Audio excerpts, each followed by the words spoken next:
ನಮಸ್ಕಾರ ಫ್ರೆಂಡ್ಸ್. ಕಳೆದ 2 ದಿನ ಸ್ವಲ್ಪ ಫ್ಯಾಮಿಲಿ ಪ್ರಾಬ್ಲಮ್ ಇರೋ ಸಲುವಾಗಿ ನಾನು ವಿಡಿಯೋ ಮಾಡಕ್ ಆಗ್ಲಿಲ್ಲ.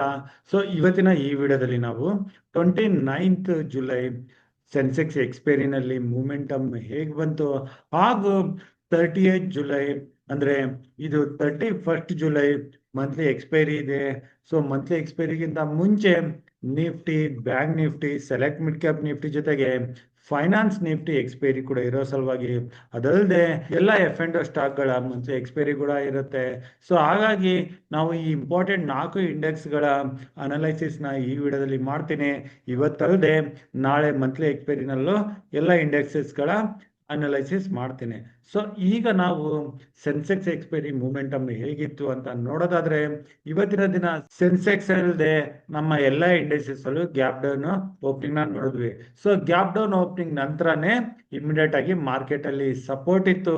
ಅದು 100-day moving average. So 100-day moving average Sensex ಮಾತ್ರನೇ ಅಲ್ಲದೆ ನಿಫ್ಟಿನಲ್ಲೂ ಇತ್ತು. ಸೊ 100-day ಮೂವಿಂಗ್ ಆವರೇಜ್ ಹತ್ರನೇ ಸ್ವಲ್ಪ ಟೈಮ್ ಸ್ಪೆಂಡ್ ಮಾಡಿ ಇಲ್ಲಿಂದ ಮಾರ್ಕೆಟ್ ಅಲ್ಲಿ ರಿಕವರಿ ಬಂತು. ಸೆನ್ಸೆಕ್ಸ್ ಡೇ ಲೋ ಇಂದ ಮೋರ್ ದೆನ್ 500 ಪಾಯಿಂಟ್ಸ್ ರಿಕವರಿ ಕೊಡ್ತು.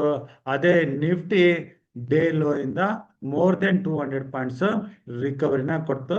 ಸೊ ಇಲ್ಲಿ ನೀವು ಕ್ಲಿಯರ್ ಆಗಿ ನೋಡ್ಬೋದು, ನಿಫ್ಟಿ 100-day ಮೂವಿಂಗ್ ಆವರೇಜ್ ನ ಅದು 24,570 ಹತ್ರ ಇತ್ತು. ಸೊ ಇಲ್ಲಿಂದಾನೆ ಸಪೋರ್ಟ್ ತಗೋತು. ನಾನು 2-3 ದಿನಗಳ ಹಿಂದೆ ಡಿಸ್ಕಸ್ ಮಾಡ್ತಾ ಇರ್ಬೇಕಾದ್ರೆ ಈ ಕರೆಕ್ಷನ್ ಏನಾದ್ರು ಬಂದ್ರೆ ಇಲ್ಲಿವರೆಗೆ ಬರ್ಬೋದು ಅಂತ ಡಿಸ್ಕಸ್ ಮಾಡಿದ್ದೆ. ಸೊ ಇಲ್ಲಿಂದ ಈಗ ಮಾರ್ಕೆಟ್ ಅಲ್ಲಿ ರಿಕವರಿ ಕಾಣ್ತಾ ಇದೆ. ಸೊ ಇಂಟ್ರಾಡೇ ನಲ್ಲಿ 200 ಪಾಯಿಂಟ್ಸ್ ರಿಕವರಿ ಕಂಡ್ರೆ ಕೂಡ actually Nifty only 140 points positive ಅಲ್ಲಿ ಕ್ಲೋಸಿಂಗ್ ನ ಕಂಡಿದೆ. ಅದೇ ಬ್ಯಾಂಕ್ ನಿಫ್ಟಿನ ಚೆಕ್ ಮಾಡಿದ್ರೆ, ಬ್ಯಾಂಕ್ ನಿಫ್ಟಿ ತನ್ನ 50-day ಮೂವಿಂಗ್ ಆವರೇಜ್ ಹತ್ರನೇ ಸಪೋರ್ಟ್ ತಗೋತಾ ಇದೆ.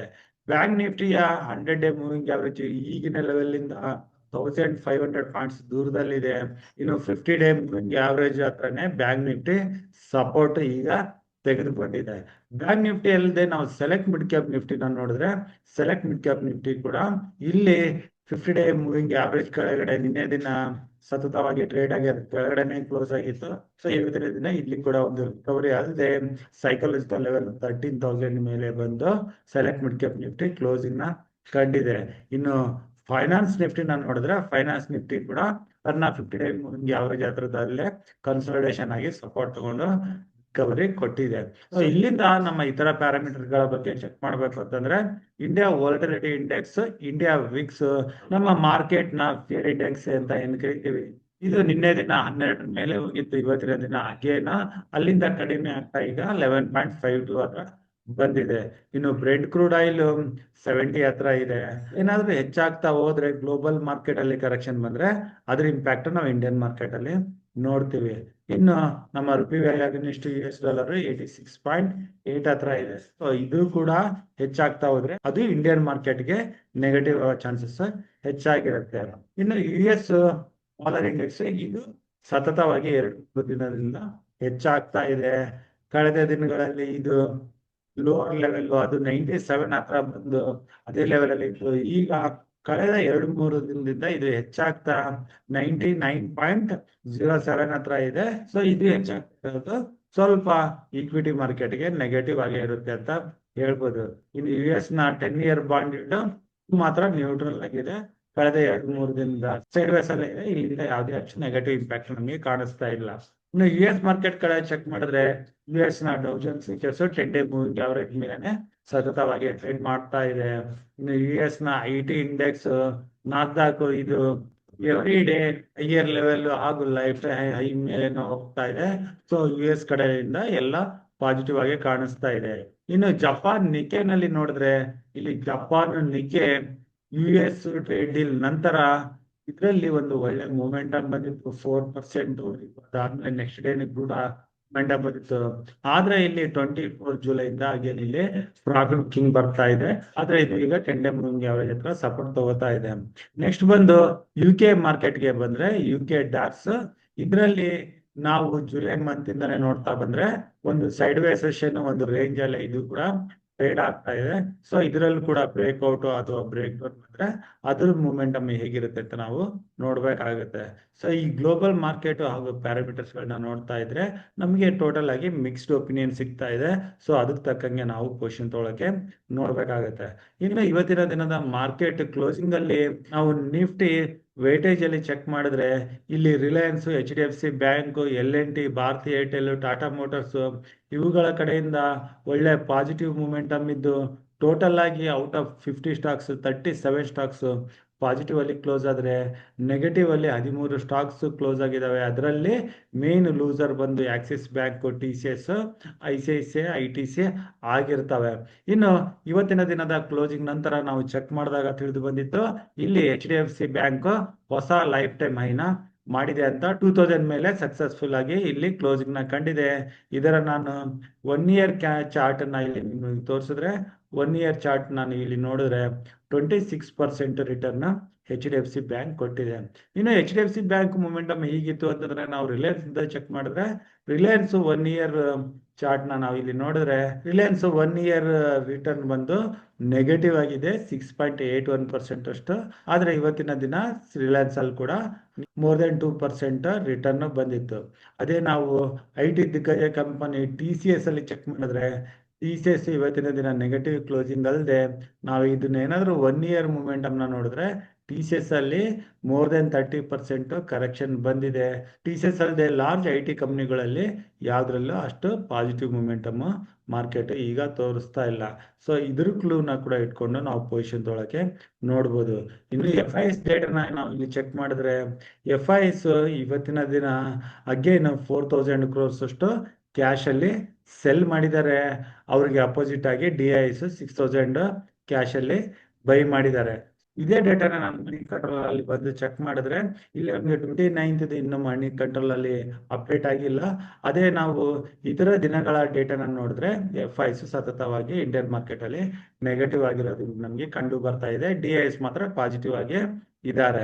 ಸೊ FIS ಕಡೆಯಿಂದ ನಮಗೆ ನೆಗೆಟಿವ್ ಸೆಂಟಿಮೆಂಟ್ ಇನ್ನು ಇಂಡಿಯನ್ ಮಾರ್ಕೆಟ್ ಅಲ್ಲಿ ಕಾಣ್ತಾ ಇದೆ. US ಕಡೆಯಿಂದ ಯಾವಾಗಾದ್ರೂ US ಇಂಡಿಯಾ ಟ್ರೇಡ್ ಡೀಲ್ ಬಗ್ಗೆ ಅನೌನ್ಸ್ಮೆಂಟ್ ಬಂದ್ರೆ ಅದನ್ನ ಸರಿಯಾಗಿ ತಿಳ್ಕೊಂಡು ನಾವು ಪೊಸಿಷನ್ಸ್ ಗಳನ್ನ ತಗೋಬೇಕಾಗುತ್ತೆ. ಟ್ರೇಡ್ ಡೀಲ್ ಅನೌನ್ಸ್ಮೆಂಟ್ ಬಂದ್ರೆ ಮಾರ್ಕೆಟ್ ಅಲ್ಲಿ ಒಂದು ಬುಲ್ಲಿಶ್ ರನ್ ಬರೋದು ಚಾನ್ಸಸ್ ಇರುತ್ತೆ. ಅದನ್ನ ನಾವು ಗಮನದಲ್ಲಿ ಇಟ್ಕೋಬೇಕಾಗುತ್ತೆ. ಇನ್ನು ನಾವು ಮುಂದುವರಿಯೋಕ್ಕಿಂತ ಮುಂಚೆ ಆಪ್ಷನ್ ಚೈನ್ ಕೂಡ ಕ್ವಿಕ್ ಆಗಿ ನೋಡೋದಾದ್ರೆ NSE ಆಪ್ಷನ್ ಚೈನ್ ಅಲ್ಲಿ ಬಂದು ನೋಡಿದ್ರೆ NSE ಆಪ್ಷನ್ ಚೈನ್ ಅಲ್ಲಿ ಇಲ್ಲಿ total open interest good side ಅಲ್ಲಿ 19 lakhs ಓಪನ್ ಇಂಟ್ರೆಸ್ಟ್ ಇದ್ರೆ ಅದೇ ಕಾಲ್ ಸೈಡ್ ಅಲ್ಲಿ 26 lakhs ಓಪನ್ ಇಂಟ್ರೆಸ್ಟ್ ಬಿಲ್ಟ್ ಆಗಿದೆ. ಸೊ ಡೇಟಾ ಇನ್ನು ಬೇರಿಶ್ ಆಗಿ ಕಾಣಿಸ್ತಾ ಇದೆ. ಇದನ್ನ ಆಪ್ಷನ್ ಚೈನ್ ನ ಬಾರ್ ಚಾರ್ಟ್ ಮುಖಾಂತರ ನೋಡೋದಾದ್ರೆ ನಿಫ್ಟಿಗೆ ಈಗಿನ ಲೆವೆಲ್ ಇಂದ ಇಮಿಡಿಯೇಟ್ ರೆಸಿಸ್ಟೆನ್ಸ್ 25,000 ಕಾಣಿಸ್ತಾ ಇದೆ. ಸಪೋರ್ಟ್ ಅಂತ ಬಂದ್ರೆ ಎವ್ರಿ 100 ಪಾಯಿಂಟ್ಸ್ಗೂ ಇಲ್ಲಿ ಸಪೋರ್ಟ್ ತೋರಿಸ್ತಾ ಇದೆ. ಇನ್ನು ನಾನು ಈಗ ಚಾರ್ಟ್ ಅಲ್ಲಿ ಬಂದು ಲೆವೆಲ್ಸ್ ಬಗ್ಗೆ ನೋಡೋದಾದ್ರೆ ಈಗ ನಿಫ್ಟಿ ಕ್ಲೋಸಿಂಗ್ 24,821 ಹತ್ರ ಏನು ಕ್ಲೋಸ್ ಆಗಿದೆ. ನಿಫ್ಟಿ ಏನಾದ್ರು ಫ್ಲಾಟ್ ಅಥವಾ ನೆಗೆಟಿವ್ ಅಲ್ಲಿ ಓಪನ್ ಆಗಿದ್ಮೇಲೆ ನಿಫ್ಟಿ ಏನಾದ್ರು 24,850 ಮೇಲೆ ಹೋದ್ರೆ ನಾವು ಲಾಂಗ್ ಸೈಡ್ ಅಲ್ಲಿ ಪೊಸಿಷನ್ ತೊಗೊಳಕ್ಕೆ ನೋಡ್ಬೋದು. ಆದ್ರೆ ಆದಷ್ಟು ನಾವು ನೆಕ್ಸ್ಟ್ ವೀಕ್ ಎಕ್ಸ್ಪೈರಿ ಪೊಸಿಷನ್ ತಗೊಳ್ಳೋದು ಒಳ್ಳೇದು.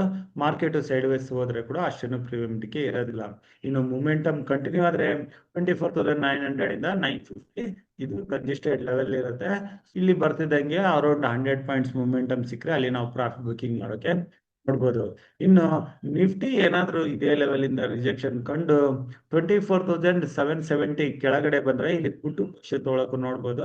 ಈ ಮೂಮೆಂಟಮ್ ಅಲ್ಲಿ ನಿಫ್ಟಿ ಕೆಳಗಡೆ ಅಗೇನ್ 24,600 ವರೆಗೂ ಬರೋ ಚಾನ್ಸಸ್ ಇರುತ್ತೆ. ಇನ್ನು ನಿಫ್ಟಿ 24,770 ಇಂದ 24,850 ಸೊ ಈ 80 points range no trading range ಆಗಿರುತ್ತೆ. ಸೊ ಅದನ್ನ ನೀವು ನೋಟ್ ಮಾಡ್ಕೋಬೇಕಾಗತ್ತೆ. ಇನ್ನು ನಿಫ್ಟಿ ಕೆಳಗಡೆ ಬರ್ತಾ ಏನಾದ್ರೂ 24,600 ನ ಕೂಡ ಬ್ರೇಕ್ ಆಯ್ತು ಅಂತಂದ್ರೆ ಅದು ಯಾವುದೇ ದಿನ ಅಲ್ಲಿಂದ ಹೆಚ್ಚಿನ ಕರೆಕ್ಷನ್ ಬರೋ ಚಾನ್ಸಸ್ ಇರುತ್ತೆ. ಅದಕ್ಕೆ ನಾವು ತಯಾರಿನ ಮಾಡಿರ್ಕೊಂಡು ಇರ್ಬೇಕಾಗತ್ತೆ. ಇನ್ನು ನಿಫ್ಟಿಯಿಂದ ನಾವು ಬ್ಯಾಂಕ್ ನಿಫ್ಟಿಗೆ ಬಂದ್ರೆ ಬ್ಯಾಂಕ್ ನಿಫ್ಟಿ ಈಗ 50 ಡೇ ಮೂವಿಂಗ್ ಅವರೇಜ್ ಮೇಲೆ ಕ್ಲೋಸ್ ಆಗಿದೆ. ಇದು ಪಾಸಿಟಿವ್ ಆಗಿ ಕಾಣಿಸ್ತಾ ಇದೆ. ಇನ್ನು ಬ್ಯಾಂಕ್ ನಿಫ್ಟಿ 56,300 ಮೇಲೆ ಹೋದ್ರೆ ನಾವು ಇಲ್ಲಿ ಕಾಲ್ ಸೈಡ್ ಅಲ್ಲಿ ಪೊಸಿಷನ್ ತೊಗೊಳಕ್ಕೆ ನೋಡ್ಬೋದು. 300 ಇಂದ 600 ವರೆಗೂ 300 ಪಾಯಿಂಟ್ಸ್ ಮೂಮೆಂಟಮ್ ಇಲ್ಲಿ ಈಸಿಯಾಗಿ ಸಿಗೋ ಚಾನ್ಸಸ್ ಇರುತ್ತೆ. ಇನ್ನು 56,600 ಇಂದ 700 ಇದು 10 ಡೇ ಹಾಗೂ 20 ಡೇ ಅವರೇಜ್ ಲೆವೆಲ್ ಇದೆ, ಅಲ್ಲಿ ಯಾವುದೇ ಪೊಸಿಷನ್ ತಗೊಳ್ಳೋದು ಬೇಡ. ಅಲ್ಲಿಂದ ಬ್ಯಾಂಕ್ ನಿಫ್ಟಿ ಅಗೇನ್ 56,700 ಮೇಲೆ ಹೋದ್ರೆ ಅಲ್ಲಿಂದ ಲಾಂಗ್ ಪೊಸಿಷನ್ ತಗೊಳಕ್ಕೆ ನೋಡ್ಬೋದು.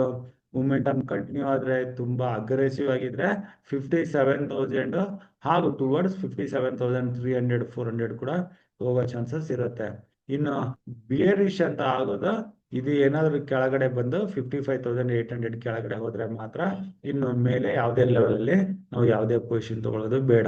ಇನ್ನು ನಾವು ಇಲ್ಲಿಂದ ನಿಫ್ಟಿ ಅಂದ್ರೆ select mid cap Nifty positions ಬಗ್ಗೆ ನೋಡೋದಾದ್ರೆ ಇದರಲ್ಲಿ ಇಮಿಡಿಯೇಟ್ ಆಗಿ ರೆಸಿಸ್ಟೆನ್ಸ್ 13,100 ಹತ್ರ 10 ಡೇ ಮೂವಿಂಗ್ ಅವರೇಜ್, 13,150 ಹತ್ರ ಇಲ್ಲಿ 20 ಡೇ ಮೂವಿಂಗ್ ಅವರೇಜ್ ಇದೆ. ಸೊ 13,150 ಮೇಲೆ ಮಾತ್ರನೇ ಇಲ್ಲಿ ನಾವು ಲಾಂಗ್ ಪೊಸಿಷನ್ ತೊಳಕ್ಕೆ ನೋಡ್ಬೋದು. ಅದನ್ನ ನಾವು ಮಾಡ್ಕೊಂಡಿರ್ಬೇಕಾಗತ್ತೆ. ಇಲ್ಲಿ ಏನಾದ್ರು ಕರೆಕ್ಷನ್ ಅಂತ ಅಂದ್ರೆ ಇಮಿಡಿಯೇಟ್ ಆಗಿ ಸಪೋರ್ಟ್ 12,900 ಹತ್ರ ಹಾಗೂ 12,850 ಹತ್ರ ಇರುತ್ತೆ. ಸೊ ಹಾಗಾಗಿ ನಾವು ಆದಷ್ಟು ಸೆಲೆಕ್ಟ್ ನಿಫ್ಟಿನ ಅವಾಯ್ಡ್ ಮಾಡೋದೇ ಒಳ್ಳೇದು. ಏನಾದ್ರು ಮಾರ್ಕೆಟ್ ಅಲ್ಲಿ ಒಳ್ಳೆ ಮೊಮೆಂಟಮ್ ಬಂದ್ರೆ ಇದು 13,150 ಮೇಲೆ ಹೋದ್ರೆ ಬೇಕಾದ್ರೆ ಅಲ್ಲಿ ಲಾಂಗ್ ಪೊಸಿಷನ್ ತೊಳಕ್ಕೆ ನೋಡ್ಬೋದು. ಇನ್ನು ನಾವು ಫೈನಾನ್ಸ್ ನಿಫ್ಟಿ ಬಗ್ಗೆ ಚೆಕ್ ಮಾಡೋದಾದ್ರೆ ಫೈನಾನ್ಸ್ ನಿಫ್ಟಿ ಕೂಡ ಈಗಿನ ಲೆವೆಲ್ ಇಮಿಡಿಯೇಟ್ ಆಗಿ ಇಲ್ಲಿ 50 ಡೇ ಹಾಗೂ 20 ಡೇ ಮೂವಿಂಗ್ ಅವರೇಜ್ ಇದಾವೆ. ಸೊ ಏನಾದ್ರು ಕಂಟಿನ್ಯೂಸ್ ಆಗಿ ಪಾಸಿಟಿವ್ ಆಗಿ ಟ್ರೇಡ್ ಆಗ್ತಾ 26,850 ಮೇಲೆ ಹೋದ್ರೆ ಅಲ್ಲಿಂದ ಲಾಂಗ್ ಪೊಸಿಷನ್ ತೊಳಕ್ಕೆ ನೋಡ್ಬೋದು. ಟಾರ್ಗೆಟ್ ನಾವು 2-3 ಡೇಸ್ ಬ್ಯಾಕ್ ಹೋಗಿ ಅದರಲ್ಲಿ ಹೈ ಏನಿದೆ ಅದನ್ನ ಚೆಕ್ ಮಾಡಿ ಅದಕ್ಕೆ ತಕ್ಕಂಗೆ 27,250 ಇಂದ 300 ಲೆವೆಲ್ ನ ಟಾರ್ಗೆಟ್ ಇಟ್ಕೊಂಡು ಹೋಗ್ಬೋದು. ಇನ್ನು ಬಿಯರಿಶ್ ಆಗಿ ಪೊಸಿಷನ್ಸ್ ನ ತಗೋಬೇಕು ಅಂತಂದ್ರೆ ಇದು 26,500 ನ ಬ್ರೇಕ್ ಆಗಿ ಅದ್ರ ಕೆಳಗಡೆ ಟ್ರೇಡ್ ಮಾಡ್ಬೇಕಾಗತ್ತೆ. ಸೊ ಈ ರೀತಿ ನಾವು ನೋಟ್ ಮಾಡ್ಕೊಂಡು Nifty, bank Nifty, select mid cap Nifty ಹಾಗೂ ಫೈನಾನ್ಸಿಯಲ್ ನಿಫ್ಟಿನಲ್ಲಿ ಪೊಸಿಷನ್ ತೊಳಕ್ಕೆ ನೋಡ್ಬೋದು. ನಾನು ಕೊಟ್ಟಿರೋ ಮಾಹಿತಿನಲ್ಲಿ ಇನ್ನೂ ಏನಾದರೂ ಡೌಟ್ಸ್ ಇದ್ರೆ ನೀವು ನನಗೆ ಡೈರೆಕ್ಟ್ ಆಗಿ ಕಾಂಟ್ಯಾಕ್ಟ್ ಮಾಡ್ಬೋದು. ನನ್ನ ನಂಬರ್ 9845852716. ಹಾಗೂ ಈ ವಿಡಿಯೋ ಕೊನೆಯಲ್ಲಿ ಇನ್ನೊಂದು ಇಂಪಾರ್ಟೆಂಟ್ ಆಗಿ ಹೇಳಬೇಕು ಅಂತಂದ್ರೆ ನಮ್ಮ ಟೆಲಿಗ್ರಾಮ್ ಚಾನಲ್ ಈಗ ಡಿಲೀಟ್ ಆಗಿದೆ. ಸೊ ಹಾಗಾಗಿ ನಿಮ್ಗೆ ಏನೇ ಡೌಟ್ಸ್ ಇದ್ರು ಕೂಡ ನನಗೆ ಡೈರೆಕ್ಟ್ ಆಗಿ ಕಾಂಟ್ಯಾಕ್ಟ್ ಮಾಡ್ಬೋದು. ಇನ್ನು ನಾನು ಕೊಟ್ಟಿರೋ ಮಾಹಿತಿ ನಿಮಗೆ ಇಷ್ಟ ಆಗಿದ್ದಲ್ಲಿ ಲೈಕ್, ಕಮೆಂಟ್ ಮಾಡೋದನ್ನ ಮರಿಬೇಡಿ. ಸಬ್ಸ್ಕ್ರೈಬ್ ಮಾಡಿ ಹಾಗೂ ನಿಮ್ಮ ಫ್ರೆಂಡ್ ಸರ್ಕಲ್ ಅಲ್ಲಿ ವಿಡಿಯೋನ ಶೇರ್ ಮಾಡಿ. ಇನ್ನು ನನ್ನ ಮುಂದಿನ ವಿಡಿಯೋ ಬರೋವರೆಗೂ ನಿಮಗೆ ನನ್ನ ಕಡೆಯಿಂದ ಧನ್ಯವಾದಗಳು. Thank you.